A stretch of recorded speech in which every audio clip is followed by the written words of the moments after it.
মুসলমান ধর্মাবলম্বীদের জন্য সবচেয়ে বড় উৎসব পবিত্র ঈদ উল ফিতর। দীর্ঘ 1 মাস পবিত্র রোজা রাখার পর চাঁদ দেখার মধ্য দিয়ে ঈদ উদযাপন করে থাকে মুসলিম দেশগুলো। এদের মধ্যে মধ্যপ্রাচ্যের দেশ সৌদি আরবের সঙ্গে মিল রেখে রোজা ও ঈদ উদযাপন করে বিশ্বের অনেক দেশ। এবার সেই ঈদ উল ফিতরের চাঁদ দেখার সময় জানিয়েছে কুয়েতের বিজ্ঞান কেন্দ্র।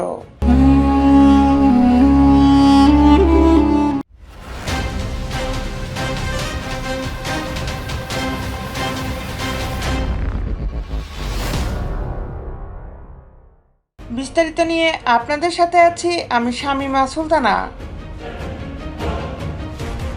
কুয়েতের আল উজাইরি বিজ্ঞান কেন্দ্র জানিয়েছে, এবছর মধ্যপ্রাচ্যে ঈদ উল ফিতরের প্রথম দিন হবে আগামী 30শে মার্চ। ওই দিন সৌদি আরব ও কুয়েতের আকাশে চাঁদ দেখা যাবে, যার স্থায়িত্ব হতে পারে মাত্র 8 মিনিট। খালি চোখে এই চাঁদ দেখা কষ্টসাধ্য হতে পারে, তবে অসম্ভব নয়। জ্যোতির্বিজ্ঞানীদের সূক্ষ্ম গবেষণা ও হিসাব নিকাশ থেকে এই তথ্য পাওয়া গেছে বলে জানিয়েছে সংস্থাটি। তারা বলেছে, আগামী 29শে মার্চ শনিবার দুপুর 1:57 1446 হিজরি সনের শাওয়াল মাসের চাঁদ উঠবে। কিন্তু দক্ষিণ পূর্ব এশিয়ার কিছু ইসলামিক দেশে সূর্যোদয়ের আগে চাঁদটি অস্ত যাবে। এতে করে এই দেশগুলোয় ওই দিন ঈদ শুরু হবে না। দক্ষিণ পূর্ব এশিয়ার কিছু দেশে এবার সৌদির সঙ্গে রমজান শুরু হয়েছে, কিন্তু তারা হয়তো 30টি রমজান পূর্ণ করবে।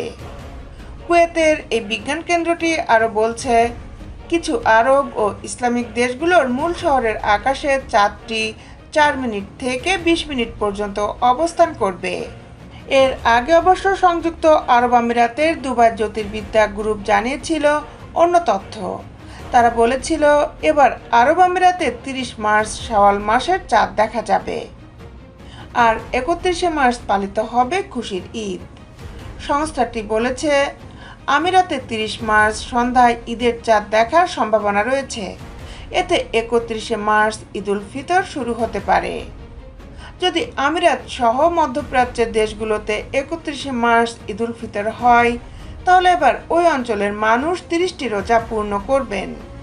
মধ্যপ্রাচ্যে গত 28 ফেব্রুয়ারি সন্ধ্যায় পবিত্র রমজান মাসের চাঁদ দেখা যায়। সাধারণত মধ্যপ্রাচ্যের একদিন পর বাংলাদেশে ঈদ উদযাপিত হয়ে থাকে। সেই হিসাবে এবার বাংলাদেশের মানুষ 1 এপ্রিল ঈদ পালন করবেন। আর আমিরাত ও সৌদিতে যদি 29 মার্চ চাঁদ দেখা যায়, তাহলে এর পরের দিন বাংলাদেশ সহ দক্ষিণ এশিয়ার দেশগুলোতে চাঁদ দেখার সম্ভাবনা বেড়ে যাবে। দেশ বিদেশের আপডেট নিউজ পেতে আমাদের সাথেই থাকুন। Justice television, Dhaka.